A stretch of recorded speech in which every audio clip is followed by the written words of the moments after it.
Hello, good morning. कैसे हो आप सभी? आई होप आप सब ठीक से होंगे। आज जो हमारा न्यू टॉपिक्स है वो इलाइट थ्योरी है। सबसे पहले हमें ये पता होना चाहिए कि इलाइट थ्योरी है क्या, इसका मतलब क्या है, इसका बेनिफिट क्या है।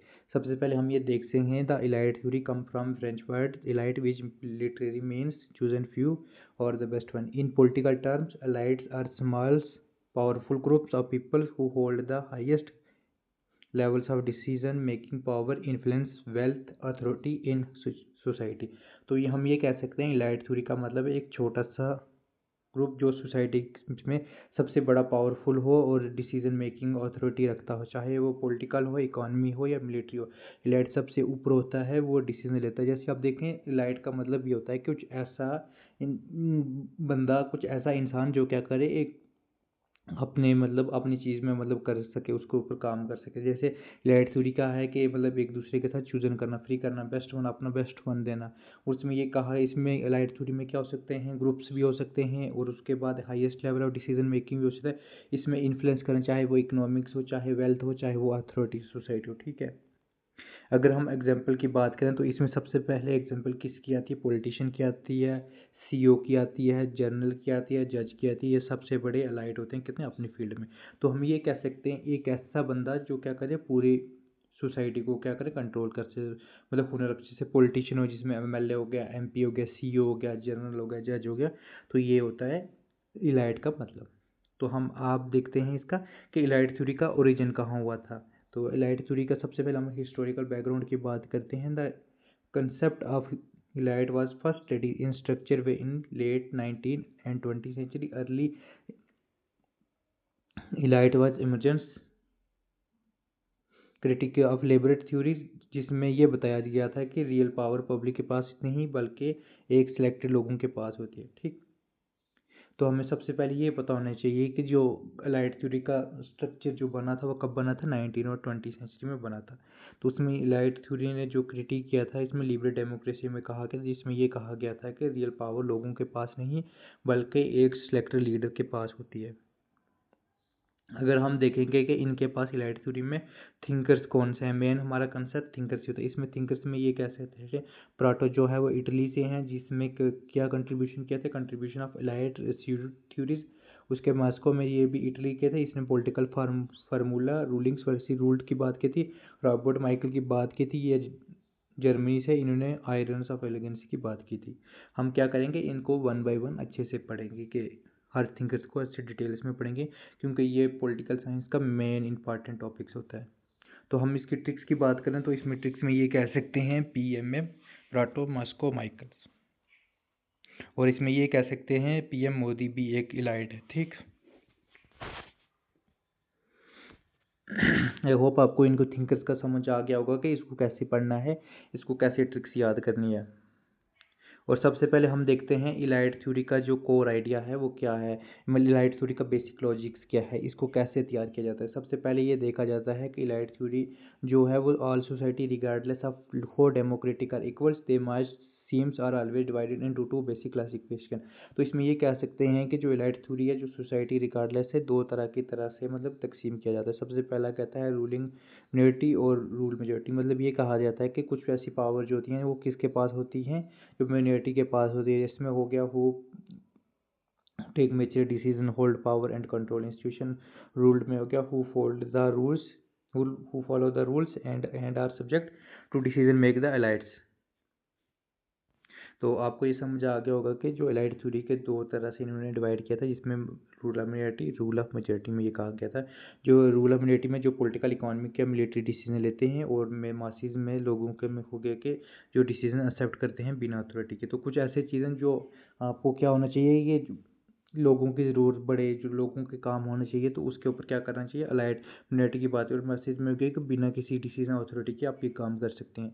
इंपॉर्टेंस पॉइंट की बात करें तो इंपॉर्टेंस पॉइंट की सबसे पहले ये कह सकते हैं पावर चाहे किसी भी पॉलिटिकल सिस्टम में हो, डेमोक्रेसी हो, मोनार्की हो, डिक्टेटरशिप हो, हमेशा कुछ ही लोग पावरफुल कंट्रोल करते हैं। तो आप ये समझ होना चाहिए, जैसे डेमोक्रेसी हो गया या कुछ भी हो गया, कुछ भी ऐसा राज हो गया जहाँ पे गवर्नमेंट चल रही है, तो आप वहाँ देखें कुछ लोग यहाँ पे क्या है कि गवर्नमेंट को संभालने की कोशिश करेंगे।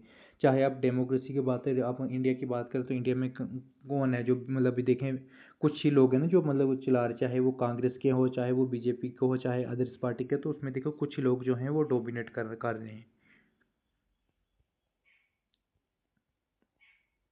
अगर उसके बाद हम टाइमलाइंस की बात करें कि इसमें टाइमलाइंस की क्या है, सबसे पहले जो है प्लाटो 1960 में, इनकी बुक्स कौन सी है, the minds and society, circulation of light reissued, ये कंसेप्ट था उनका।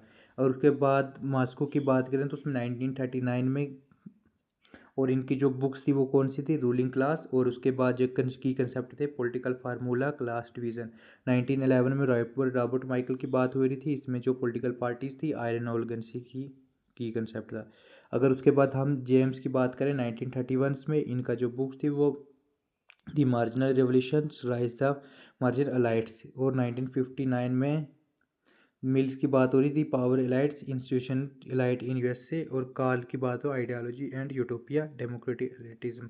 उसके बाद जोसेफ समझ capitalism, socialism and democracy, democratic method. तो इसकी आप ट्रिक्स ये याद कर सकते हैं।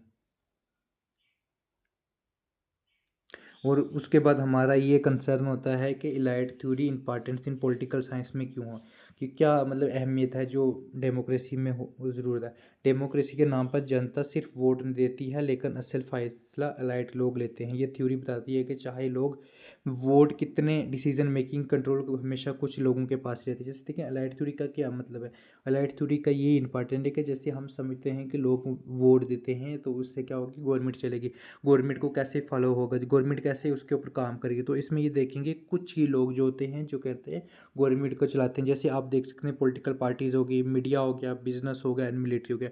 तो इसमें देखेंगे कितने लोग मतलब जो आप देख सकते हैं, जैसे हम अगर रिसेंटली इलेक्शन की बात करें, जैसे सीसीएम का इलेक्शन हुआ था, तो उसमें देख सकते हैं जम्मू कश्मीर में, तो उसमें देखें कुछ पार्टी जो थी वो मेन रोल अदा कर रही थी। तो ऐसे ही बोल रहे हैं, राइट थ्योरी भी यही होती है कि कुछ ऐसे लोग जो क्या करें पूरी गवर्नमेंट के ऊपर, पूरे सोसाइटी के ऊपर अपना कब्जा जमा लें। तो ये चीज़ आपको समझ आ गई। इसमें रियल एग्जांपल आप यूएसए की कह सकते हैं, उसके बाद पाकिस्तान की मिलिट्री कॉर्प्स की कह सकते हैं, इंडिया की मतलब डेमोक्रेसी की बात करते हैं जैसे पीएम हो गया, या फिर उसके बाद मिलिट्री हो गया। तो इसमें ये चीज़ कह सकते हैं, जैसे यूएसए की बात होगी president, military chief, corporate leaders. और इसमें ये कह सकते हैं कुछ ऐसे इलाइट का मतलब ये है कि कुछ ऐसे ताकतवर लोग जो क्या करें पूरे सोसाइटी को इन्फ्लुएंस करें। अगर हम बात करें कि ये टॉपिक जो है वो इम्पॉर्टेंट है या नहीं है, तो आपको ये समझ आ गया होगा। ये आप देख सकते हैं कि ये PYQ क्वेश्चन है, तो आप देख सकते हैं कि यूजीसी नेट के एग्ज़ाम में किस तरह के से क्वेश्चन पूछे जा रहे हैं। तो आप ये समझ सकते हैं ये टॉपिक जो है आपके लिए क्यों इंपॉर्टेंट है। तो आप ये समझ सकते हैं कॉम्पिटिटिव पॉलिटिक्स आप पढ़ रहे हैं तो आपके लिए टॉपिक समझना और पढ़ना मोस्ट इंपॉर्टेंट है। अगर आप JK PSC 10+2 लेक्चर की एग्ज़ाम की तैयारी कर रहे हैं तो वहाँ पे भी ये जो क्वेश्चन आ सकते हैं, तो आप इसको लाइटली ना लिया जाए, ठीक है। और हम नीचे कोशिश करेंगे कि हर थिंकर्स को हम अच्छे से पढ़ें, क्योंकि ये मोस्ट इंपॉर्टेंट टॉपिक्स है, तो उसको हम अच्छे से पढ़ लेंगे। तो शायद क्लास जो लंबी हो जाएगी इसलिए सॉरी, तो हम इसको क्या करेंगे, अच्छे से इस क्लास को यूटिलाइज करेंगे, इसको अच्छे से पढ़ेंगे। तो आपको पता चल गया होगा कि कितने क्वेश्चन पूछे। जैसे प्लाटो का था 2019, 2022, 2023 में पूछा गया। अगर उसके बाद देखा जाए कि माइकल की 2023, 2024 की बात हो रही है, उसके बाद अगर मिल की बात करें वो 2024 की बात हो रही है, और उसके बाद 2023, 2024 की, और 2025 में भी जो क्वेश्चन जो आया था ये भी आया था जोसेफ का। तो आप ये देख सकते हैं कि ये कितना इंपॉर्टेंट है। अगर हम देखेंगे कि कैरेक्टरिस्टिक ऑफ अलाइड थ्योरी, सबसे पहले ये होता है ना कि अलाइड थ्योरी का कैरेक्टरिस्टिक्स क्या है। सबसे पहले इनइक्वालिटी नेचर, इसमें ये कहते हैं कि कुछ ही लोग जो हैं वो कैपेबल होते हैं, इसलिए क्या कहते हैं ये इनइक्वालिटी करता है। उसके बाद जो है सेकुलेशन ऑफ एलाइट्स, इसमें है old elites are replaced by new. Historical history में क्या करना है कि ऐसे काम करना है जिसमें ओल्ड एलाइट को न्यू एलाइट्स के साथ बदलना है। इंस्टीट्यूशन की बात करें, इसमें एलाइट जो है कंट्रोल करता है, ब्यूरोक्रेसी करता है, मिलिट्री करता है, मीडिया करता है, और कॉपरेशन करता है। क्लोज और ओपन की बात करें तो इसमें कुछ ही जो है जस्ट अलाउ करते हैं मोबिलिटी, ओपन एलाइट्स, अदर से रिजिड क्लोज। कुछ जो होते हैं वो क्या करते हैं, ओपननेस से डिबेट करते हैं, बात करते हैं, और कुछ ऐसे होते हैं जो अक्सर जो होते हैं वो रिजिड होते हैं, मतलब क्लोज होते हैं, वहाँ पे कुछ भी डिसीजन या कुछ भी अच्छा अमेंडमेंट नहीं कर सकते। अगर बिहाइंड द सीन की बात करें, even democracy elite takes decision public only select from function. तो इसमें ये कह सकते हैं डेमोक्रेसी को अलाइड को डिसीजन लेने में पब्लिक कुछ चीज़ जो है दिया जाता है कि आप इसमें चेंजिंग कर सकते हैं। आई होप आपको ये चीज़ समझ आ गई होगी कि अलाइड का मतलब क्या है, अलाइड ज़रूरी क्यों है, और कौन कौन से थिंकर जो हैं वो अलाइड के इंपॉर्टेंट है। अगर देखा जाए कि अलाइड थ्योरी डेमोक्रेसी कन्फ्लिक्ट में क्या डिफरेंस है, तो इसमें ये देख सकते हैं। रियलिटी की हम बात करें तो पहले पीपल ये देख रहे थे कि people thinks elite theory oppose democracy, तो हम यही समझते थे कि अलाइड थ्योरी जो है वो अपोज करती है democracy. But in reality elite theory does not reject democracy, it entrusts real decision making in the hand of few elite not general public. तो इसमें ये कह सकते हैं कि अलाइड थ्योरी जो है वो डेमोक्रेसी का अपोज नहीं करती। इसमें ये चीज़ ये कह सकते हैं कि रियल डिसीजन होते हैं कि कुछ ही एलाइट जो लोग हैं वो क्या करते हैं, not in general public. That's what elite democracy elites we develop, जिसमें अलाइट सिस्टम को डेमोक्रेसी का फ्रेमवर्क में समझाया गया। तो इसमें ये कह सकते हैं कि अलाइट थ्योरी का ये मतलब ये है कि कुछ ही लोग जो हैं वो डिसीजन लेना स्टार्ट कर देते हैं कि हर जो बंदा है सोसाइटी का वो उसके ऊपर काम नहीं करता।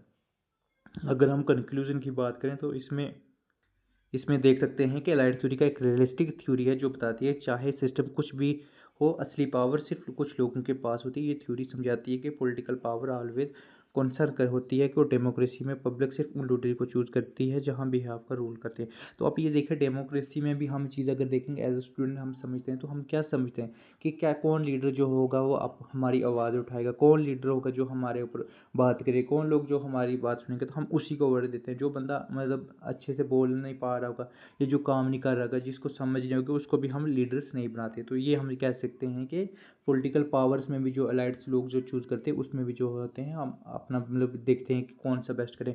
वो अदर थिंग्स है कि वो बंदे जब इलेक्शन जीत जाते हैं तो अलग मुद्दा हो जाता है उनका, तो हम उसकी तरफ नहीं जा रहे। हम ये सिर्फ ये चाह रहे हैं कि कह रहे हैं कि अलाइड थ्योरी में भी जो होता है कि लोग क्या करते हैं अपने बेस्ट देने की कोशिश करते हैं, पॉलिटिकल पावर को कंसर्न करता है, जहाँ डेमोक्रेसी उन लोगों को चूज़ करती है, उन लोगों को करती है कि जो क्या करें सोसाइटी के लिए, गवर्नमेंट के लिए बेनिफिट हो।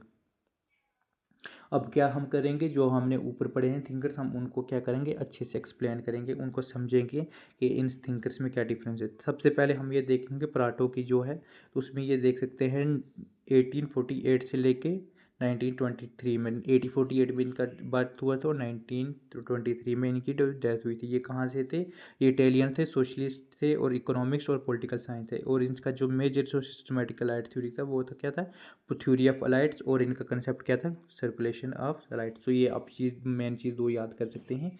सबसे पहले ये देख सकते हैं कब पैदा हुए थे और कहाँ पे पैदा हुए थे और कब इनकी डेथ हुई थी, और उसके बाद जो है इनका बुक्स देख सकते हैं और उनकी जो है कंसेप्ट समझ सकते हैं। ठीक, तो नेक्स्ट हम जो इनका कंसेप्ट है वो देखते हैं। सबसे पहले जो कंसेप्ट है इनका ये था कि रिसीव्ड एंड डेफिनेशंस। इसमें ये कहते प्लाटो कहते थे कि लोग डिसीजन लॉजिकल बेसिक्स पर नहीं बल्कि इमोशनल और इंस्टेंट पर लेते थे। जैसे वो रिसीव्ड बोलते हैं, बाद में उन लोगों को इमोशनल डिसीजन को समझाने के लिए डिविएशन यानी लोगों को लॉजिक का यूज़ करते हैं। एग्जाम्पल, लोग वोट रिलीजन के बेस पर देते हैं, रिसीव्ड बाद में कहते हैं कि कैंडिडेट होनेस्ट है। तो ये आप समझ सकते हैं जब भी इंडिया में इलेक्शन होता है, या फिर आप देख सकते हैं जैसे कोई भी इलेक्शन हो, जैसे पंचायत का इलेक्शन हो गया, एमपी का इलेक्शन हो गया, तो उस एमएलए का इलेक्शन हो गया, तो आप वहाँ पे देख सकते हैं जब भी इंडिया में इलेक्शन होता है सबसे पहले क्या मसला मुद्दा स्टार्ट हो जाता है, इंडिया पाकिस्तान का मुस्लिम स्टार्ट होता है, हिंदू मुस्लिम का मसला स्टार्ट हो जाता है, तो उसके कास्टिज्म के बेस पे इलेक्शन होता है। तो बाद में ये क्या कहते हैं कि जो भी बंदा जो आया वो होनेस्ट आया। तो ये कह सकते हैं जैसे हमारे एरिया में ये कह सकते हैं यहाँ पे भी जो है कास्टिज्म का मेन रोल अदा हो जाता है। जैसे पहाड़ी हो गए, गुज्जर्स हो गए, बकरवाल हो गए, तो इनके बीच में भी जो है जब इलेक्शन आता है तो इनके बीच में भी जो है वो स्टार्ट हो जाता है, मतलब ये डिस्क्रिमिनेशन हो गया, तो गुजर ये आया तो ये कर देगा, पहाड़ी आया तो ये कर देगा। तो ये हमारे लोगों की क्या है, मतलब वो चाल होती है कि जैसे लोग लीडर होते हैं, तो हम लोगों को कैसे कंट्रोल करें, कैसे समझे। तो इसके लिए हमें क्या करना पड़ेगा कि हमें पढ़ना लिखेगा। तो वही प्लाटो कह रहे थे कि सबसे पहले जो है रिस्यूट एविएशन के लोग को यही कहते हैं कि काम करना चाहिए। रिस्यूट हो गया permanent institution, emotional emotional blackmail करना, इमोशनल की तरह से काम करना, और उसके ऊपर बात के बाद जब वो इलेक्शन जीत जाते हैं तो बोलते हैं कि क्या क्या कैंडिडेट जो था वो होनेस्ट था। ठीक, अगर हम बात करेंगे टाइप्स ऑफ अलाइड की, सबसे पहले जो अलाइड थी वो क्या थी, रूल्स और पावर होल्डर थी, और उसके बाद नॉन गवर्निंग सैल्यूट थी। इसमें इन्फ्लुएंसर, मीडिया, बिजनेस और रिलीजन की बात हो रही थी।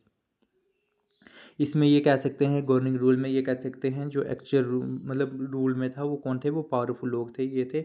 और जो नॉन गवर्निंग इसमें मीडिया आ गई, बिजनेस आ गई और रिलीजन आ गई। ठीक, अगर हम देखें सर्कुलेशन ऑफ अलाइट्स की बात करें, इसमें ये कहते थे, प्लाटो कहते थे कि अलाइट हमेशा एक जैसी नहीं रहती, टाइम के साथ नए लोग अलाइट में आते हैं, पुराने अलाइट गिर जाते हैं, वही सर्कुलेशन ऑफ अलाइट होती है।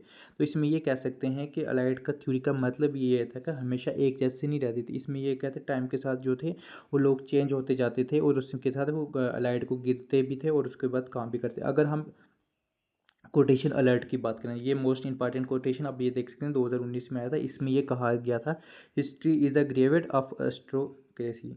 ठीक, इसमें ट्रिक्स आप याद कर सकते हैं कि ओल्ड लाइट जाती है, नई लाइट आती है, लाइक बिग बॉस की कंसिस्टेंट। तो आप ये कह सकते हैं, ये मैंने ट्रिक्स बताई है, तो आप इसको कर सकते हैं कि अलाइट थ्योरी का मतलब क्या है, ओल्ड अलाइट्स क्या है। तो इसका आपको आई होप इसको समझ आ गया होगा। नेक्स्ट हम देख सकते हैं types of elites, foxes and lions के बीच में क्या सकते हैं कि जो फोक्स होता है वो क्लेवर होता है, उसके बाद डिप्लोमेसी करना चाहिए, और लाइन्स को ब्रेव होना चाहिए और ट्रेडिशन वैल्यूज करनी चाहिए। प्लाटो कहते थे कि जब फोक्स फेल हो जाता है तो लाइन रूल करता है, और जब लाइन वीक हो जाता है तो क्या करते, फोक्स की जरूरत है। इस सर्कल फोक्स एंड लाइन्स। ठीक, तो आई होप आपको ये समझ आ गई होगी। तो कि वो क्या कहते हैं टाइप्स ऑफ अलाइड्स की बात, ये कह रहे थे कि जो भी लीडर्स होगा तो वो क्या होना चाहिए, चालाक भी होना चाहिए और बहादुर भी होना चाहिए। जब चालाक की ज़रूरत ना पड़े, बहादुर की ज़रूरत पड़े, और जब बहादुर की ज़रूरत नहीं होगी तो किसकी होगी, लाइट्स मतलब ये जो चालाक होंगे। तो इसलिए कह सकते हैं कि दोनों का कॉम्बिनेशन जो है वो सही है। तो इसलिए कह रहे थे कि ये दोनों ज़रूरत है। अगर इसके बाद हम बात करें टाइम वर्क्स की बात करें, तो इसमें ये कह सकते हैं कि 1916 में जो इनकी बुक्स आई थी, the mind and society received, इसमें सर्कुलेशन ऑफ अलाइड की बात होगी। अगर हम ट्रिक्स की बात करें, 1960 में वर्ल्ड वार फर्स्ट में जो थे टाइम के पहले लोग अलाइड्स से बच नहीं पाए थे। तो हम ये कह सकते हैं कि जो कोल्ड वार, सॉरी मैं बोल वर्ल्ड वार फर्स्ट हुई थी, तो उसकी उसी के दौरान में जो थी ये अलाइट लोगों के बारे में बात कर रहे थे। तो अगर हम इसके बात करें कि जो प्लाटो की जो बुक्स थी वो कौन से इंपॉर्टेंट क्वेश्चन है, तो आप ये देख सकते हैं। सबसे पहले 2022 में आई थी कि who wrote the minds and society, ये आप देख सकते हैं। मैंने PYQ के साथ भी कवर किया, तो आप ये टॉपिक देख सकते हैं कितना इंपॉर्टेंस है। फिर उसके बाद देखते हैं 2019 में आई थी history and graveyard aristocracy circulation of elites. फिर टाइप्स ऑफ अलाइट्स जो 2023 में एग्जाम हुआ था, फॉक्स और लाइन्स की बात हुई है। अगर उसके बाद हम देखा जाए कि why elite Plato elite theory is important, उसमें ये कह सकते हैं कि अलाइड थ्योरी जो प्लाटो थी वो इम्पॉर्टेंट क्यों थी। उसमें ये कहा जाए, प्लाटो ने जो दिखाते हैं कि डेमोक्रेसी की असली में एक अलाइड का रूल ही होता है, पब्लिक वह बस वोट देती है, डिसीजन अलाइड लेते। तो इसमें ये कह सकते हैं कि जो सिर्फ मतलब ये कह रहे हैं कि लोग सिर्फ वोट देते, लोग सिर्फ वोट देते हैं, बाकी जो जो भी काम होता है वो अलाइट लोग लेते हैं, अलाइट लोग ही काम करते हैं। इसमें ये कह सकते हैं प्लाटो जो था वर्क करता है, explain that power is always in the hand of you, no matter how democratic society claim to be, his ideas the foundation of future elite theory like Mosca and micro. तो इसमें ये कह सकते हैं कि allied का ही मतलब यही था कि जो उनकी थ्योरी इसलिए इंपॉर्टेंट है, वही समझा रहे थे कि लोग क्या कह रहे थे कि लोग सिर्फ वोट दे रहे थे। तो आज के टाइम पे देखें, लोग सिर्फ वोट ही दे रहे हैं, बाकी जो है अलाइड ही जो है अपने डिसीजन लेती है कि कैसे काम करना है, कैसे उसके ऊपर काम चलना है। ठीक, अगर उसके बाद करें हम समरी की बात करें, जो हमने ऊपर पढ़ा उसमें सबसे पहली रेस्यूट क्या होती है, एक इमोशनल की तरह कैसे उसके साथ खेला जाता है, कैसे उसके ऊपर काम किया जाता है। फिर उसके बाद डेविएशन होते के बाद में ये जस्टिफाइज करे कि लोग जो थे, जो हमारे लीडर है वो इनोसेंट है, वो जो है हॉनेस्ट है। और सर्कुलेशन की बात करें, अलाइट आ जाती है। फिर उसके बाद फॉक्स और सॉफ्ट स्मार्ट और स्ट्रॉन्ग बोल्ड अलाइट टाइप्स। तो इसमें ये कह सकते हैं, इसमें हम एक इलेक्शन के थ्रू हमने समझाया था, हमने ये कहा गया था कि एक MLA है, तो वो जब जब भी इलेक्शन होती है तो वो क्या करता है, किसके ऊपर बेस पे लड़ता है, रिलीजन के बेस पे लड़ता है, कास्ट के बेस पे लड़ता है, एक दूसरे को लड़ा के करता है। तो उसके जब वो खत्म हो जाता है, जब इलेक्शन खत्म हो जाता है, तो तब वो क्या बोलता है कि जो हमारा लीडर्स है वो क्या है, होनेस्ट है। आई होप आपको ये चीज़ समझ आ गई होगी जो प्रोटोस समझाना चाह रहे हैं हमको। अगर हम शॉर्ट ट्रिक्स की बात करें, उसमें हम ये कह सकते हैं RDCFL, इसमें ये कह सकते हैं कि R for residues, D for deviations, C for circulation of elites, और इसके FF फॉक्स, और उसके बाद एल्फा लाइन्स। अगर की कोटेशन की बात करें, इसमें ये कह सकते हैं the history of graveyard of aristocracy और society is always grade by minority. तो ये आप देख सकते हैं। अब हमारा जो नेक्स्ट टॉपिक्स है उसमें नेक्स्ट जो थिंकर्स है जो जिसने अलाइड थ्योरी के बारे में बात किया तो वो है कौन, मास्को, जिसमें अलाइड थ्योरी के बारे में कहा गया था। ये कब पैदा हुआ था ना 1858 में, 1941 में। ये भी इटालियन थे, पॉलिटिकल थ्योरिस्ट थे, और उसके बाद उन्होंने डेवलप किया था। उनकी कौन सा कंसेप्ट था, पॉलिटिकल क्लास था, और उसके बाद ये स्टेटिंग करते average society there is always ruling minority and rule majority. तो उसके बाद उन्होंने क्या कहा था, मास्को कहते थे कि थिंकर से उनका आइडिया ये समझे कि दो क्लासेस होती हैं। सबसे पहली क्लास क्या होती है, एक छोटी क्लास जिसको अलाइट कहते हैं, एक बड़ी क्लास जिसको मास कहते हैं, ठीक। एक जो जो छोटी क्लास को अलाइट, जो बड़ी क्लास है उसको मास कहते हैं। चाहे डेमोक्रेसी हो मोनार्की हो, हमेशा उन वो लोगों के हाथ में होती है, ठीक। चाहे कोई भी गवर्नमेंट हो, वो हमेशा जो है लाइट लोगों के पास होती है। अगर हम मेन कंसेप्ट की बात करें तो सबसे बड़ा मेन कंसेप्ट क्या है, रूलिंग क्लास। रूलिंग क्लास में ये कह सकते हैं मास्को सेड से in all human society there is division between ruling class and ruled. इसमें ये कहते थे कि रूलिंग क्लास जो थी वो क्या कर रही थी, ओरिजिन ऑफ पावर कर रही थी, ओरिजिन पावर पॉलिटिकल फार्मूला, और जस्टिफाइज कर रही थी कि रूल्स और कंट्रोल को। इसमें ये कह सकते हैं कि मास्को ये कह रहे थे कि सबसे पहले जो भी डिसीजन लेता है, जो भी गवर्नमेंट के ऊपर काम करता है, वो कौन होते हैं, रूलिंग क्लास में, जो रूल्स के ऊपर कैसे जो डिसीजन लेता है और पावर को रखते हैं। और जो रूल का क्लास ये थे कि जो फॉलो करते हैं, जैसे हम जो लोग हैं हम क्या करते हैं, जो भी इंडिया डिसीजन लेती है, जो भी गवर्नमेंट डिसीजन लेती है, हम उसको फॉलो करती है, ठीक। जैसे रिसेंटली जो मॉक ड्रिल हुआ था, तो आप ये देख सकते हैं गवर्नमेंट ने डिसीजन लिया था कि वो होनी है, तो देखो फिर हमने क्या चीज़ किया, उस चीज़ को फॉलो किया। तो यही चीज़ होती है कि एक अलाइड थ्योरी जो होती है, एक अलाइड जो होता है तो वो कैसे एक दूसरे मतलब जो है लोग अन लोग दूसरे लोगों के साथ काम करता है। अगर की पॉइंट्स की बात करें, इसमें ये कह सकते हैं रूलिंग क्लास कभी अपने आप पर डायरेक्टली ऑब्जर्व नहीं दिखाती, कि वो कुछ ही आइडिया, रूल्स या बिलीफ को प्रमोट करके अपने रूल्स को लेजिटिमेट बनाती है। इसको कहते हैं पॉलिटिकल फार्मूला। अगर हम ये कह सकते हैं कि अलाइड थ्योरी ये नहीं दिखाती कि वो सबसे पहले अपने आप को ऑप्रेसिव बनाएगी, अपने आप को खिलाफ बनाएगी, ये कुछ है। वो अपने कुछ एक आइडियाज़, कुछ एक ऐसे रूल्स, कुछ ऐसे अपने बिलीफ को प्रमोट करेगी जिससे हमको लग जाता है कि ये किस पार्टी से बिलोंग करता है, इस पार्टी का पॉलिटिकल फार्मूला क्या है, इसके ऊपर कैसे कह सकते हैं। अगर हम बात करेंगे इंडिया की पार्टीज़ की, तो वो आप देख सकते हैं कि हर पार्टी का जो है वो अपना आइडियाज़ है, अपना बिलीफ है, अपनी जो फॉर्मेलिटी जो है वो दिखाते हैं। तो मैं किसी की पार्टी का नाम नहीं ले रहा, बस मैं एक as a political science student को समझाने की कोशिश कर रहा हूँ कि आपको मतलब कैसे एक जो है अलाइड थ्योरी को कैसे समझा जाता है, कैसे उसके ऊपर बात की जाती है। अगर बात करें हम पॉलिटिकल फार्मूलेज में, पॉलिटिकल फार्मूलेज में क्या होता है कि आइडियाज़ क्या होती है, क्या आइडिया होंगे, क्या मिथ होगी, रिलीजन के बिलीव्स, फिर उसके बाद लीगल प्रिंसिपल्स को कैसे जस्टिफाइज किया जाता है, कैसे लोगों को यकीन दिलाया जाएगा, कैसे नेचर और मॉरल की बात की जाएगी, ठीक है। इसमें हम बात करेंगे, इसमें डेमोक्रेसी और किंग्स रूल की बात है। डेमोक्रेसी में people are rules but actually ruled by elites. तो ये डेमोक्रेसी का सिर्फ नाम होता है कि डेमोक्रेसी डेमोक्रेसी, आप देखेंगे हम सिर्फ वोट ही देते हैं, बट जब वोट देते हैं आप खुद समझिए कि जब हम वोट देने से पहले, जब इलेक्शन से पहले क्या होता है कि जो एमएलए होता है, एमपी होता है, वो हमारे घर में आता है कि जैसे आप देखें कैसे आपसे बात करेगा कि हमें वोट दो, हम आपके लिए काम करें। जब वही चीज़ आपको ख़त्म हो जाए, जब आप इलेक्शन आ जाते हैं, रिजल्ट हो जाता है, तब वो उसके बाद आपसे बात नहीं करता है।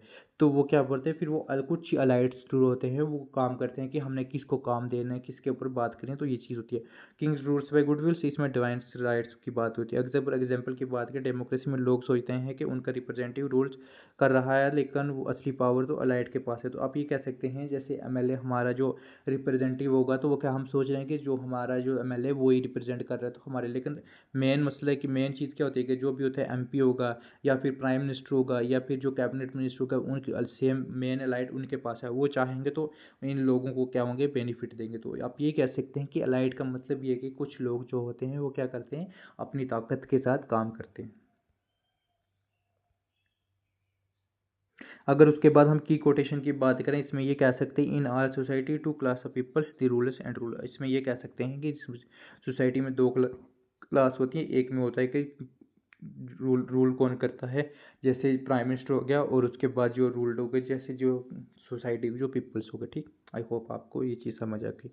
अगर इसके बाद हम देखेंगे इनकी बुक्स की बात करें, तो रूलिंग क्लास हमने ऑलरेडी ऊपर पढ़ ली है, और इसके बाद जो है पॉलिटिकल फार्मूला की बात की है।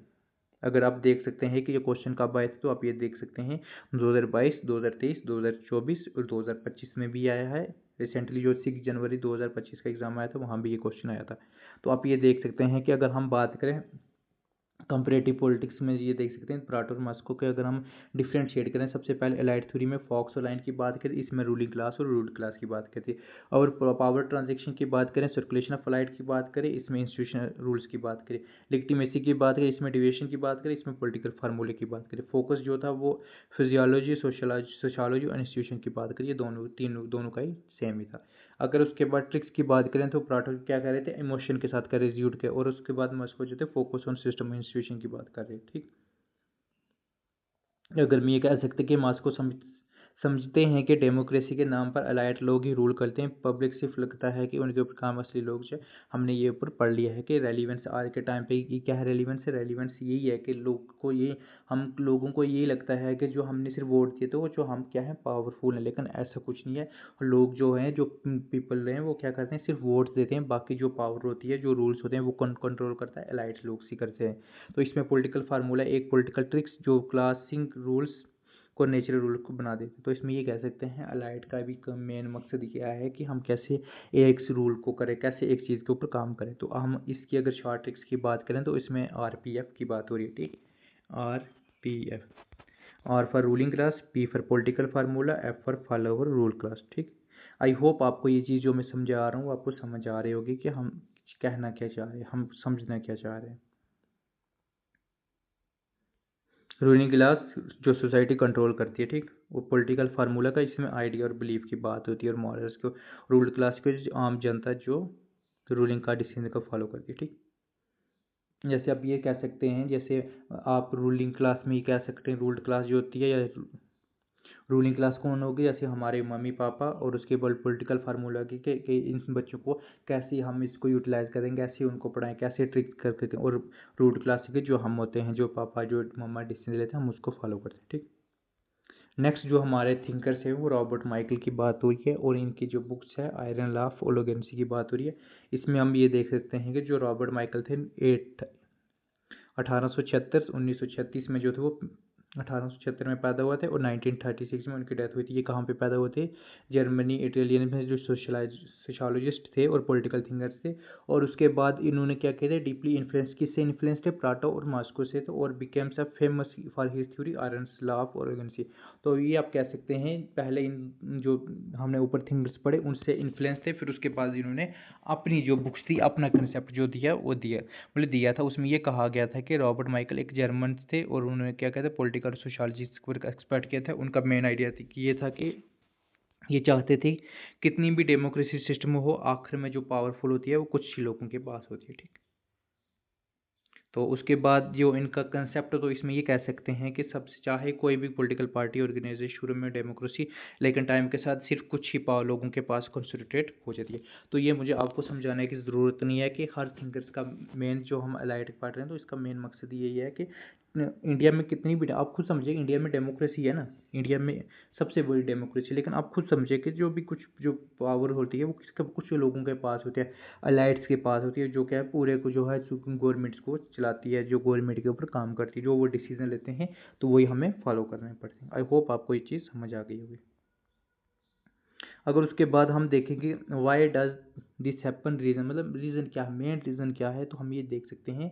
सबसे पहले कम्प्लेक्सिटी ऑफ ऑर्गेनाइजेशन, इसमें ये कहते हैं कि बड़ी पार्टी या जो भी लीडर्स होते हैं वो क्या करते हैं, मैनेजमेंट करते हैं, वो की प्लानिंग करते हैं कैसे चाहिए। Large organisation need leader to for coordination, मतलब ये कैसे हैं बड़ी पार्टी या वो जो भी लीडर्स हैं वो चाहते हैं क्या करें, कि मैनेजमेंट चाहती है कि उसके ऊपर काम करे, कैसे उसके ऊपर काम किया जाए। उसके ऊपर टेक्निकल स्किल की बात करें, इसमें ये कहता है लीडर के पास टेक्निकल स्किल और एक्सपीरियंस होता है, और मीडिया का एसेस होता है। इसमें ये देखें लीडर्स कोई भी होता है तो चाहे वो पढ़ा लिखा हो ना हो, लेकिन उसके पास एक्सपीरियंस होता है, स्पीकिंग स्किल होता है, और मीडिया का सक्सेस होता है, तो ये आप एसेस होते हैं। तो आप ये चीज़ देखें, अगर इंडिया में MP बनना है तो आपके पास 3-4 चीज़ें तो होनी चाहिए, तो वही जो है रॉबर्ट माइकल की भी बात कर रहे हैं। तो इसमें ये कह रहे हैं सबसे पहले आपके पास एक्सपीरियंस होना चाहिए, स्पीकिंग स्किल होना चाहिए, और उसके बाद मीडिया का एसेस होना चाहिए।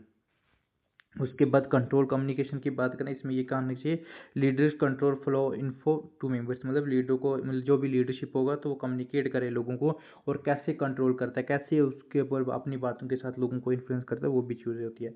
फिर उसके बाद देखें अफेक्टी ऑफ मासिस, इसमें जनता पार्टिसिपेशन में इंटरेस्ट नहीं लेती, लेकिन जो लीडर ज़्यादा पावरफुल बन जाते हैं। तो इसमें ये कह सकते हैं कि मेन रीज़न यही है कि जो जनता है, जो लोग हैं, वो कॉमन लोग हैं, वो इस चीज़ में एक्टिव नहीं है। तो इसका मेन रीज़न ये होता है कि उसके ऊपर कैसे काम किया जाता है, उसके ऊपर कैसे चीज़ को ठीक किया जाता है। ठीक, तो इसमें ये कह सकते हैं जनता पार्टिसिपेशन में इंटरेस्ट नहीं है, तो लीडर ज़्यादा पावरफुल बन जाते हैं। जब उनके साथ कंपटीशन नहीं होगा तो क्या होगा, जो लीडर होगा वो ज़्यादा पावरफुल बन जाते हैं। तो उसके बाद हम फेमस कोटेशन की बात करें तो उसमें ये कह सकते हैं, हु से ऑर्गेनाइजेशन से एलोगेंसी। अगर इनकी बुक्स हमने बात कर दी है, वो कब हुई थी, 1911 में। Political parties iron oligarchy, iron law of arrogance. तो इसमें इनकी बुक्स जो थी उनमें जर्मन सोशल डेमोक्रेटिक पार्टी की बात हो रही थी, and founded democratic socialist party, power control a few top leaders. अगर हम सिंपल से मीनिंग में ये कह सकते हैं, डेमोक्रेसी हो या सोशलिज्म, जितनी बड़ी पार्टी होगी उतना ज़्यादा कंट्रोल लीडर के पास चला जाता है। ये प्रोसेस ऑटोमेटिक है, इसलिए आयरन लॉ बोला गया है। ठीक, आई होप आपको ये समझ आ गई होगी। तो वो ये चाह रहे हैं, वो ये कह रहे हैं कि जितनी मर्जी बड़ी पार्टी हो, जितना बड़ा भी मर्जी ग्रुप्स हो, तो उसमें ये है कि सबसे जो पावरफुल होगा, जो कंट्रोल करेगा, वो कौन करेगा, लीडर्स करेंगे। ठीक, अगर उसके बाद माइकल की बात करें, उन्होंने क्या बात की, आयरन लॉ की बात की थी। आयरन जो होते हैं अनब्रेकेबल पावर होते हैं, वो अलाइड जो होती हैं लीडर्स गेन परमानेंट कंट्रोल। ठीक, अगर इसमें नमोनिक्स की बात करें, माइकल की, members loss interest, I for information control, C for central leadership, hierarchy development, leadership dominate, structure becomes rigid. अगर हम पी वाई क्यू जी कवर हो रहे हैं तो उसमें आप ये देख सकते हैं, 2023 में ये क्वेश्चन आया था, 2024 में आया था, 2022 में भी आया था। ठीक, तो इसमें ये देख सकते हैं क्वेश्चन किस बेस पे आया था, मैच दी फॉलोइंग में आया था, स्टेटमेंट बेस में क्वेश्चन आया था, और उसके बाद who gave the law of oligarchy, simple question आया था, उसमें टॉपिक रॉबर्ट माइकल जो था वहाँ पे ऑप्शन दिया हुआ था। तो उसके बाद हम ये देख सकते हैं कि हमने ये ऊपर पढ़ लिया है कि कंसेप्ट क्या था, और उसके बाद अगर हम देखा जाए कि मॉस्को और माइकल के बीच में क्या था, सबसे पहले जो कंसेप्ट है रूलिंग क्लास और आयरन लॉ ऑफ ऑर्गेन्सी की बात हो रही थी। और बेसिक्स की बात करें, इसमें इंस्टीट्यूशंस, लीगल ऑर्गेनाइजेशन स्ट्रक्चर की बात हो रही थी। इसमें जो था मॉस्को क्या है, ऑल सोसाइटी की बात कर रहा था, और माइकल जो थे पॉलिटिकल पार्टीज यूनियन की बात कर रहा है। जस्टिफिकेशन की बात करें, पॉलिटिकल फार्मूला की बात कर रहा था, और फंक्शनल नेसेसरी की बात कर रहा था।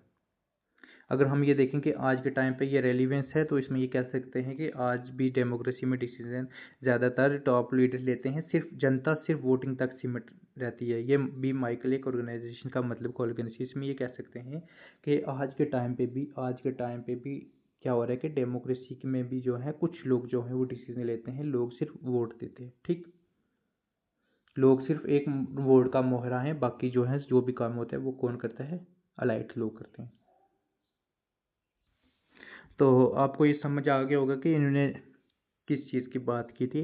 जो एपैथी हो गया, इसमें लोगों का इंटरेस्ट की बात हो रही थी, और अलाइड डोमिनेशन में लीडर का कंट्रोल सब पर होना है। अग- अगर हम बात करें नेक्स्ट जो हमारा टॉपिक्स है, उसमें हम देख सकते हैं डेमोक्रेटिक अलाइटिज्म, इसमें कार्ल की बात हो रही है और जोसेफ की बात हो रही है। डेमोक्रेटिक में अलाइटिज्म जो थ्योरी है, theory, combined democracy with elite rules, it accept the elites always rules, but say competition between ensure accountability and protect democracy। Democratic allied democracy का मतलब क्या है, डेमोक्रेटिक एलिटिज्म को डेमोक्रेसी का नाम पे अलाइड रूल ही करते हैं, लेकिन जब अलाइड ग्रुप आपस में कंपेट करते हैं तो उससे जनता को फायदा होता है। Main point, elites innovated democracy survive multiple elite group. इसमें ये कह सकते हैं जब दोनों अलाइड्स ग्रुप क्या करें, आपस में कंपटीशन करें, तब बेनिफिट किसका होता है, लोगों को होता है। तो मेन यही कहते हैं कि जब अलाइटिज्म, जब लोगों के बीच में क्या हो गया, जैसे अलाइटिज्म दोनों ग्रुप, जैसे जैसे आप ये समझ सकते हैं, जैसे इंडिया में बीजेपी पार्टी या कांग्रेस पार्टी, जब ये आपस में कंबाइन होगी, जब आपस में लड़ना स्टार्ट होंगे, जब आपस में बात करेंगे, तो तब किसका बेनिफिट होगा, तब ये ज़्यादा बेनिफिट किसका होगा, लोगों का होगा, जनता का होगा। अगर उसके बाद हम डेमोक्रेटिक की बात करें, इसमें जो कार्य की जो बुक्स थी वो आइडियोलॉजी एंड यूटोपिया थी, और इसका जो कंसेप्ट था वो नीड फॉर रिस्पॉन्सिबल अलाइड का, ये 1929 में आया था। और 1942 में जो था वो जो था जोसेफ की जो कैपिटलिज्म सोशलिज्म डेमोक्रेसी की बात हो रही थी, जिसमें democratic method and allied competition की बात हो रही थी। अगर हम देखेंगे कार्ल की बात हो तो कार्ल ने कहा था अलाइड का होना ज़रूरी है, पर अलाइड रिस्पॉन्सिबल होना चाहिए, जो सोसाइटी का भला सोचें, सिर्फ अपना नहीं। His sport planning meritocracy scientist temperature in allied. तो आप ये कह सकते हैं कि अलाइड का होना ज़रूरी है, जो सोसाइटी को क्या करें बदले, लेकिन सिर्फ अपना नहीं, सोसाइटी का भी भला चाहे। ठीक। अगर शार्ट ट्रिक्स की बात करें तो इसमें ये कहते हैं मेन जो है रिस्पॉन्सिबिलिटी है ट्रेनिंग्स माइंड्स की। अगर जोसेफ की बात करें, जो जोसेफ की जो बुक्स थी कैपिटलिज्म सोशलिज्म एंड डेमोक्रेसी, तो ये मोस्ट इंपॉर्टेंट बुक्स है। आप 2025 जो 6 जून का एग्जाम हुआ था तब भी ये क्वेश्चन आया गया था, तो आप ये इस चीज़ को लाइटली न लें। तो जो मैं आपको बार बार बोल रहा हूँ, जो अलाइड थ्योरी है वो मोस्ट इंपॉर्टेंट थ्योरी है, मतलब मोस्ट इंपॉर्टेंट कंपरेटिव पॉलिटिक्स के लिए। तो आप इस चीज़ को, इस ये जो टॉपिक है ये मोस्ट इंपॉर्टेंट टॉपिक है, इसको आप अच्छे से पढ़ें। तो उसमें ये कह सकते हैं कि democracy is not ruled by people but competitive struggle among elites पर वोट। तो इसमें ये कह सकते हैं जो डेमोक्रेसी है वो रूल नहीं करती है पीपल्स के लिए, बट कॉम्पिटिटिव स्ट्रगल जो है वो अलाइड्स और वोट के बीच में है। ठीक। अगर उसके बाद की फीचर की बात करें तो इसमें ये कह सकते हैं कि अलाइड रूल, ये हमेशा अलाइड ही रूल करेंगे। कॉम्पिटिटिव अलाइड्स का मतलब है अलाइड्स आपस में लड़ते हैं तो वोट के लिए। रूलर सिटीजन्स क्या पब्लिक सिर्फ अलाइड्स रूल्स को चूज करती है। रिस्पॉन्सिबल लीडरशिप, अलाइड रिस्पॉन्सिबल होनी चाहिए। डेमोक्रेसी एज मेथड, इसमें यह है कि not ideal rules of peoples but matters. तो इसमें ये कह सकते हैं कि ये चीज़ है कि कैसे एक आइडिया को हम क्या करते हैं प्रोसेस है जिसमें अलाइड की जीत हो। अगर उसमें हम देख सकते हैं कि क्लासिकल डेमोक्रेसी और उसके बाद जोसेफ की जो डेमोक्रेसी, इसमें डिफरेंस क्या है। सबसे पहले जो है वो रूल्स बाय पीपल थी, किसकी, क्लास डेमोक्रेसी की। और जोसेफ की जो थी rule by competitive elites. Role of citizenship की बात करें, डायरेक्ट पार्टिसिपेशन, इसमें अलाइड लीडर से फोकस जो था आइडियल सेल्फ रूल्स की बात हो रही थी, उसके बाद प्रैक्टिकल कंपटीशन की बात हो रही थी। उसके बाद नेचुरल रूल्स की बात हो रही थी, इसमें पार्टिसिपेटरी और रिस्पॉन्सिबिलिटी रिप्रेजेंटेटिव की बात हो रही थी। रिस्पॉन्सिबिलिटी। तो ये आप देख सकते हैं, तो इसमें ये कह सकते हैं रिस्पॉन्सिबल रिप्रेजेंटेटिव। ठीक। तो आप ये देख सकते हैं कि कैसे इन बीच में डिफरेंस लाने की कोशिश की, क्या चीज़ डिफरेंस है। अगर हम PYQs की बात करें तो इसमें ये कह सकते हैं कि मार्च के एग्ज़ाम में भी क्वेश्चन आया था, और उसके बाद दिसंबर के एग्ज़ाम में भी क्वेश्चन आया था, जून के भी एग्ज़ाम में क्वेश्चन आया था, और उसके बाद जनवरी 6 2025 के एग्ज़ाम में भी ये क्वेश्चन आया था।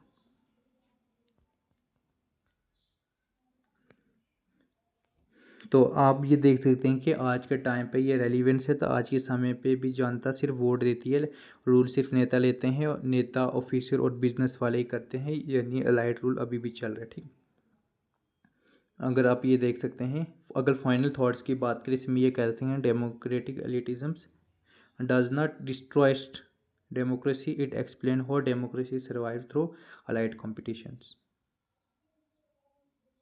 नेक्स्ट जो हमारे थिंकर्स हैं हम उसमें ये देख सकते हैं, नेक्स्ट हमारे थिंकर्स जो हैं वो जेम्स बर्नम की बात है, जिसमें मैजिकल रेवोल्यूशन की बात करें तो इसमें ये कह सकते हैं कि ये एक अमेरिकन पॉलिटिशियन थे, जो उन्होंने क्या किया था, लीड क्रिटिक कैपिटलिज्म और सोशलिज्म की बात की थी। इसमें जो कंट्रीब्यूशन था, कंसेप्ट था, वो क्या था, 1941 में इनकी जो बुक आई थी जिसमें मार्जिनल रेवोल्यूशन की बात हो रही, इसमें जो थे उन्होंने कैसे एक क्लास को मैनेजर के दूर के बात की थी, कैसे एक क्लास को समझे गया था। अगर इनकी मेन बुक्स की बात करें जो आई थी वो दी मैनेजरियल रेवोल्यूशन 1941, इसका की आइडिया ये था कि classic rise of manager class of new ruling elites की बात करें। इसके बात करें कि what is a managerial revolution, इसमें ये कहते थे कि बरहम कहते थे कि अब ना तो कैपिटलिस्ट रूल करती है ना वर्कर, अब एक नई क्लास मैनेजर जैसे CEO, ब्यूरोक्रेट, टेक्निकल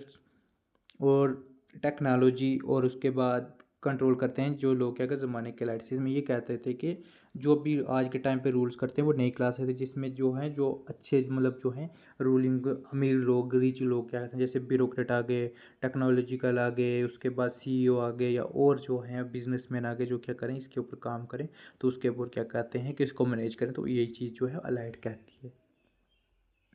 अगर एक्सप्लेनेशन की बात करें नॉट ओनर्स, इसमें ये कह सकते हैं मालिक नहीं पर कंट्रोल उनके पास है। टेक्निक टेक्नोटिक कंट्रोल इसमें ज्ञान और स्किल के बेस पर रूल करते हैं।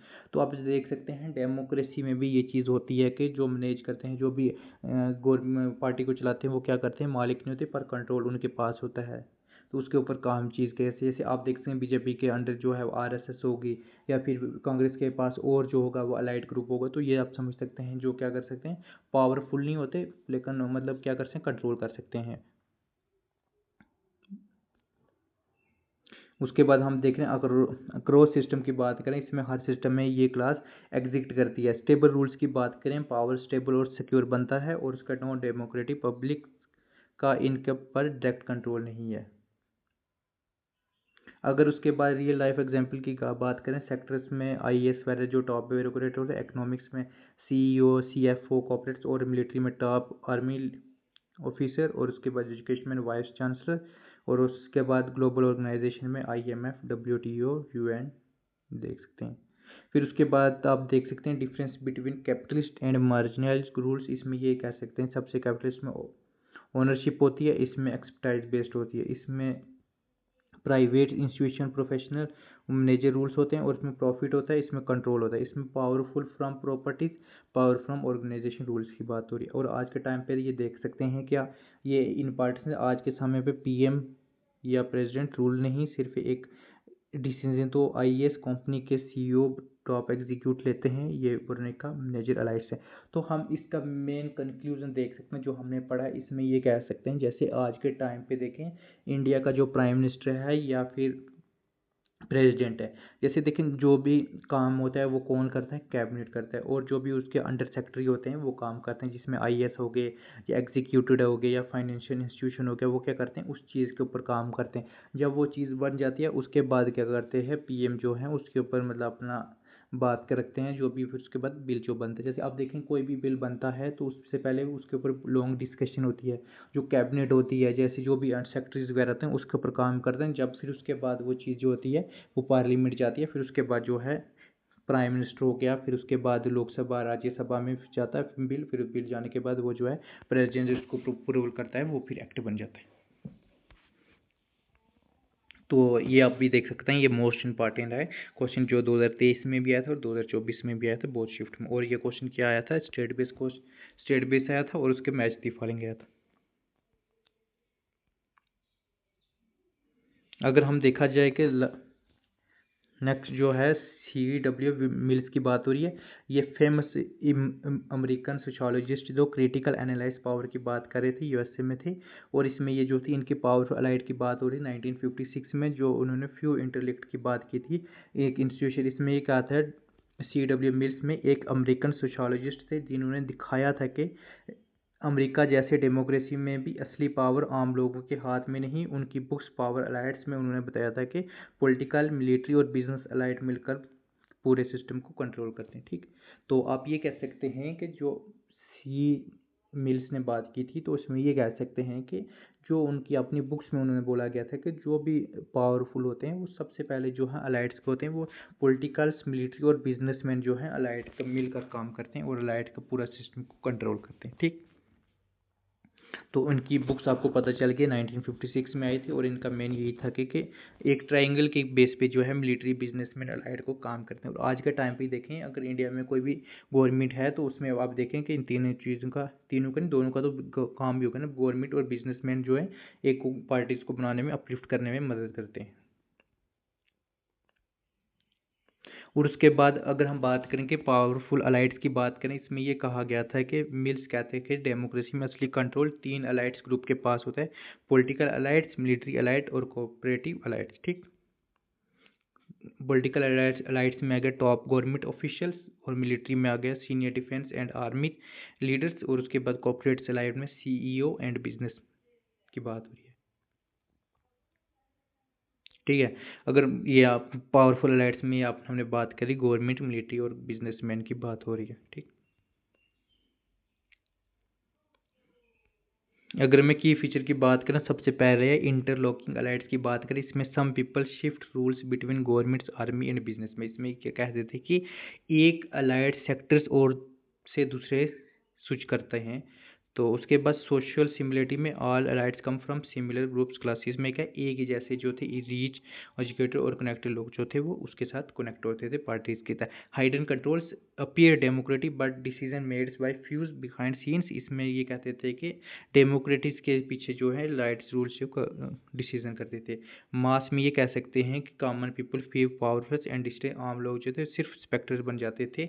और इसके में जो कंट्रोल होता था media control, elites use media to shape public opinion. Media उस लोगों को मैनिपुलेट करती है।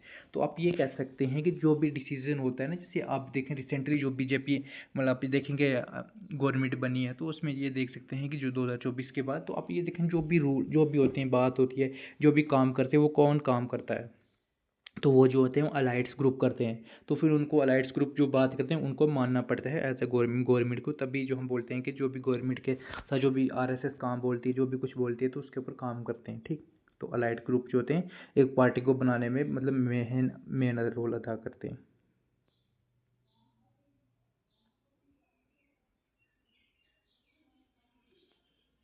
और अगर हम रेलिवेंस की बात करें तो आज भी पीएम सीएम प्रेसिडेंट दिखाते हैं, पर असली पावर जो है वो किसके पास होती है, अलाइट्स पीपल के पास होती है। तो आप ये देख सकते हैं, ये जो क्वेश्चन भी है, ये जो भी आप देख सकते हैं पावर अलाइट्स की बात करें, इसमें match the following state beat base में क्वेश्चन आया था और ट्रायंगल पावर बेस में भी क्वेश्चन आया था, ठीक। अगर इसके बाद फेमस कोटेशन की बात करें तो इसमें ये हम कह सकते हैं the powers the elites are those who decide when where's we go wars what we adopt and how society should be function. हमने जोसेफ के ऊपर ऑलरेडी पढ़ लिया है।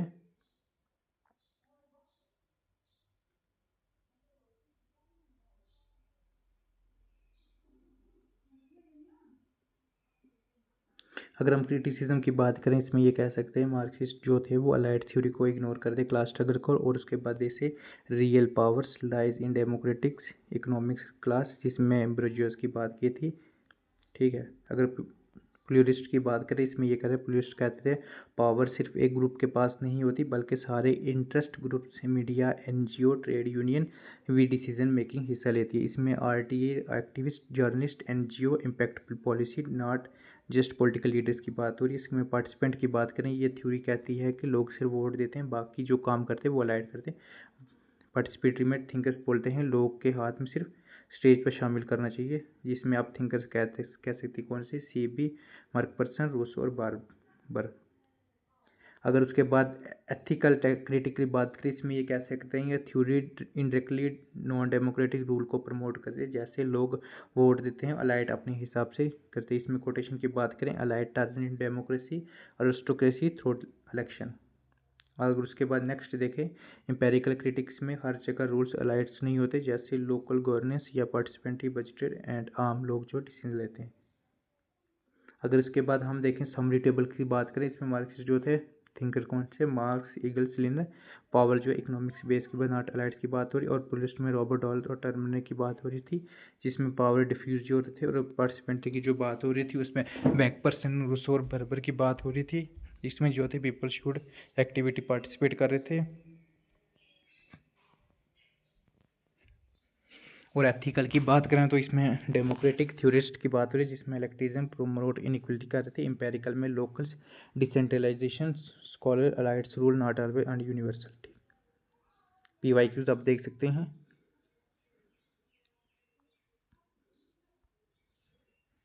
प्लूरिस्ट थ्योरीज आप देख सकते हैं, हमने ऊपर कर लिया है। प्लूरिस्ट थ्योरी में ये कहते हैं कि पावर्स एक ही ग्रुप को अलाइड पास नहीं, बल्कि लोग पावर अलग अलग ग्रुप्स में, जैसे media, unions, NGO, caste groups, religion bodies के बीच में बनती रहती है। सब ग्रुप अपने इंटरेस्ट के लिए कम्पीट करते हैं। इसमें आप ये देख सकते हैं कोर आइडिया ये था कि डेमोक्रेसी जो है not just about voting but also group of competition, ठीक। अगर इनकी हम बुक्स की बात करें तो 1910 में जो थी वो इनकी बुक आई थी, आर्थर बेंटली की the process of government. First जो फोकस किया था पॉलिटिकल ग्रुप्स के ऊपर बात की थी 1948 में जो बुक्स आई थी। डेविड टर्ने में की द गवर्नमेंट प्रोसेस की स्टेबिलिटी थ्रू ओवरलैपिंग ग्रुप्स। 1961 में रॉबर्ट ए डॉल की जो बुक्स थी होगर्न्स, और उनका जो कंट्रीब्यूशन तो था वो किसके ऊपर है, कंसेप्ट ऑफ पोलोग्रेसी रूल्स ऑफ मैनीज। 1950 में जो थी अल्मोडर वेरबर की बुक्स आई थी जिसमें सिविल कल्चर की बात हुई थी, जिसमें ग्रुप कल्चर फॉर डेमोक्रेसी की बात हुई थी। तो उसके बाद हम देख सकते हैं ट्रिक्स की बात करें, ट्रिक्स में आप ये कह सकते हैं BT DA बेंटली टर्मेंस डाल अल्मोड्स। इसमें ये कह सकते हैं प्लुरलिज्म में सब ग्रुप एक सीट मिलती है, सब ग्रुप को एक ही सीट मिलती है। अगर टाइप्स की बात करें, इसमें लिबरल प्लुरलिज्म की बात करें, इसमें जो फोकस था वो किसके ऊपर से, interest groups under constitution democratic state. ये कहते हैं कि इंटरेस्ट ग्रुप जैसे बिजनेस एसोसिएशन फार्मल यूनियन सब अपने इंटरेस्ट को पीसफुली प्रमोट करते हैं। थिंकर्स की बात करें, इसमें ऑथर्स बेंटली डेविड टर्मेंस की बात हो रही है। और एग्जाम्पल की बात करें, business lobbies influence tax law की बात करें। डेमोक्रेटिक प्लुरलिज्म की बात करें, इसमें रॉबर्ट डॉल की बात हो रही है। इसमें ये कहते थे रॉबर्ट डॉल्स, मॉडर्न डेमोक्रेसी में पावर्स एक जगह नहीं बल्कि एक कई जगह बनती है लोकल गवर्नमेंट्स, जिसमें जुडिशली प्रेशर ग्रुप्स की बात करें। अगर मैं कोई वर्ड की बात करूं तो इसमें ये कह सकते हैं rules by many not just बस अलाइट्स। अगर बुक्स की बात करें, हु गवर्न्स 1961 की बात हो रही है। अगर ग्रुप्स प्लुरलिज्म की बात करें, इसमें ये कह सकते हैं ये एक फ्यू पॉइंट है जिसमें ग्रुप्स डेमोक्रेसी के लिए जरिए होता है। तो ये कह सकते हैं बिलीव्ड इंटरेस्ट ग्रुप जो functional for democracy, they maintain balance and represent diverse voice. इसमें हम ये कह सकते हैं, ये व्यू पॉइंट कहते हैं ग्रुप डेमोक्रेसी के लिए ज़रूरी है, ये सोसाइटी में बैलेंस बनाए रखते हैं। अगर हम थिंकर्स की बात करें, इसमें अल्मोड वर्बर की बात हो रही है सिविल कल्चर की एग्जाम्पल। और उसके बाद हम देख सकते हैं जो थिंकर्स थे वो कौन से, Almond Verba and civil culture. Example की बात करें, NGO जो थे rising human right issue in parliament की बात हो रही थी, ठीक। उसके बाद हम देख सकते हैं अजम्पशन एक्सप्लेनेशन देख सकते हैं, पावर जो थी वाइडली डिस्ट्रीब्यूट होती थी, no one can be dominate permanently, ठीक। इसमें जो था कि कैसे कोई भी बंदा इसमें permanent, people join group voluntary, इसमें सिविल सोसाइटी जो थी स्ट्रॉन्ग हो रही थी, और ग्रुप जो चेक करते थे अदर ग्रुप्स को, balance powers not domination, group competition की बात हो रही थी। उसके बाद हम क्रिटिसिज्म की बात करें, अलाइड थ्योरी जो थी वो रियल पावर थी जो फ्यू हैंड के पास थी, डॉल क्रिटिक टू।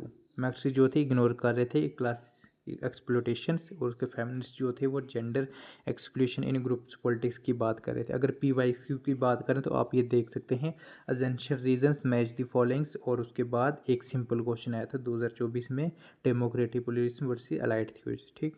अगर कंक्लूजन की बात करें, इसमें ये कह सकते हैं प्लुरलिज्म एक्सप्लेन करता था function not just through institution but through group based negotiation and competition in civil society.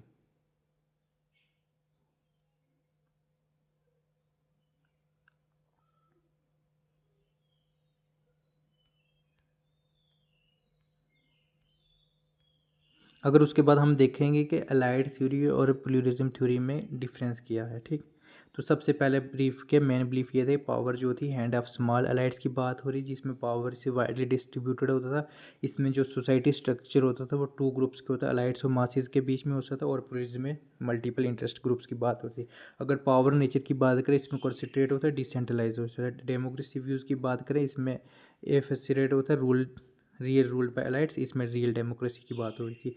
Peoples की बात करें तो जो पैसिव थे इसमें एक्टिव थे। चेंज इन पावर की बात सर्कुलेशन विद अलाइट्स ओनली था, इसमें चेंज जो कंपटीशन की थिंकर्स की बात करें, जिसमें पराटो मास्को माइकल्स और मिल्स की बात हो रही थी, इसमें आप ये देख सकते हैं Bentley Truman's Almond and Dahl की बात करें। फेमस कॉन्सेप्ट की बात करें, इसमें circulation of iron law power slide, इसमें पोलिग्नेटिक ग्रुप पॉलिटिक्स की बात करें। अगर पॉइंट डिफरेंस की बात करें, इसमें जो था क्रिटिसिज्म की बात करें तो इसमें ये क्या था, इग्नोर्स पब्लिक पार्टिसिपेशन, और प्लुरलिज्म में ये क्या था, इग्नोर्स इनइक्वालिटी अलाइड कैप्चर, इसमें से सिस्टम ऑर्गेनाइज है, इसमें डेमोक्रेटिक था, ठीक।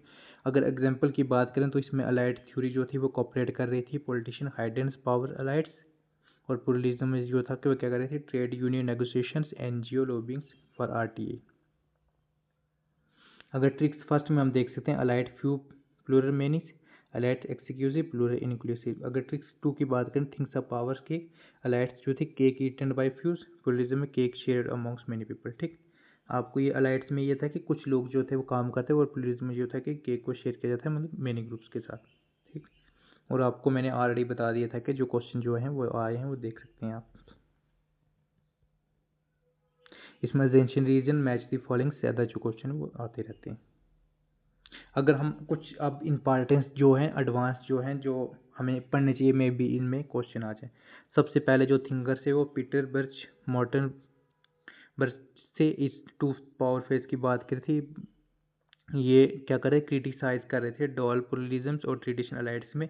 इन्होंने इंट्रोड्यूस किया power is not only by about decision making but also controlling what does even discuss. इन दोनों के हमने बोला था कि डिसीजन लेने से पहले इश्यू को एजेंडा से हटा देना भी पावर होता है। ये लोग कहते हैं कि पावर हैज़ 2 फेस। सबसे पहले जो था decision making power, non decision making power. Decision making power में जो था विजिबल फ्रॉम पावर्स जैसे बिल वैसे पास करवाना, और हाइडन में ये था कि पावर्स ऐसे टॉपिक से एजेंडा करना। एग्जाम्पल की बात है, अगर पुअर लोगों की प्रॉब्लम पार्लियामेंट में कभी डिस्कस ही नहीं होती तो वो पावरफुल फॉर्म है। अगर स्टीफन की बात करें तो इसमें 3 डायमेंशन पावर की बात करें, इसमें ल्यूकस ने ऐड किया था 3 dimension. He said real power is when peoples are made dominate as natural power silently through ideas values and culture. ठीक, तो इसमें ये कहा गया था, ल्यूकस ने बोला था कि पावर सिर्फ डिसीजन या नॉन डिसीजन तक लिमिट नहीं है। असली पावर वो होती है जो लोगों के दिमाग में डाल दी जाती है जैसे वो चैलेंज भी नहीं करते। तो लोग के 3 डायमेंशन क्या थे, सबसे पहला था डिसीजन मेकिंग। सबसे पहले क्या होनी चाहिए, डिसीजन मेकिंग होनी चाहिए। लॉ पास करना, नॉन डिसीजन मेकिंग जिसमें हम बात करते हैं इश्यू को दबाना, और थर्ड में था आइडियोलॉजी के जो लोग खुद मान लेते हैं कि सिस्टम से ही है। ठीक, तो ये आप देख सकते हैं। की पॉइंट्स की बात करें, पावरफुल सबसे डेंजर फॉर्म होती है वो दिखाती है कि नहीं। पावरफुल सबसे डेंजरस फॉर्म वो होती है जो दिखाती ही नहीं। तो आप ये देख सकते हैं लुक्स के जो थे वो यूजीसी नेट के एग्जाम में क्वेश्चन आए थे। ठीक, अगर जो नेक्स्ट हमारा जो थिंकर्स हैं वो अलाइड थ्योरी इंडियन कॉन्टेक्स्ट की बात करें, इसमें रजनी कोठारी और उसके बाद रोडोफो की बात है। इसमें ये इंडियन थिंकर्स थे, इन्होंने बात की थी किसके ऊपर, अलाइड थ्योरी को अंडरस्टैंड करें। इंडिया में भी डेमोक्रेसी के पीछे जो थे अलाइड स्ट्रक्चर का छुपा होता है। रजनी कोठारी कहते थे कि इंडियन डेमोक्रेसी में कांग्रेस पार्टी का अम्ब्रेला ऑर्गेनाइजेशन थी जिसमें सभी टाइप की अलाइड बिजनेस कास्ट ब्यूरोक्रेसी शामिल थी। ये लोग सोसाइटी को पावरफुल इंटरेस्ट को रिप्रेजेंट करते थे। अगर रोदोल रोदोल रोडोल्फ की बात करें तो उसमें कहा गया था पॉलिटिकल अकोमोडेशन की बात करें, इसमें कंसेप्ट दिया था कि इंडिया में अलाइड लोग बिना डेमोक्रेसी को तोड़ने अपने रूल्स को कंटिन्यू करते हैं by adjust to caste regions democracy. ठीक, इंपॉर्टेंस की बात करें तो इसमें ये कह सकते हैं Indian political process elite application in developing countries. ठीक, तो क्रिटिसिज्म की बात करें तो उसके बाद सबसे पहले ये था कि एंटी डेमोक्रेटिक में था, ये था कि जो पीपल्स के वो थे वो क्या कर रहे थे, अंडर डिटरमाइन कर रहे थे डिसीजन मेकिंग। आवर्स फेस के पावर की बात करें, ignores people realistic and participation.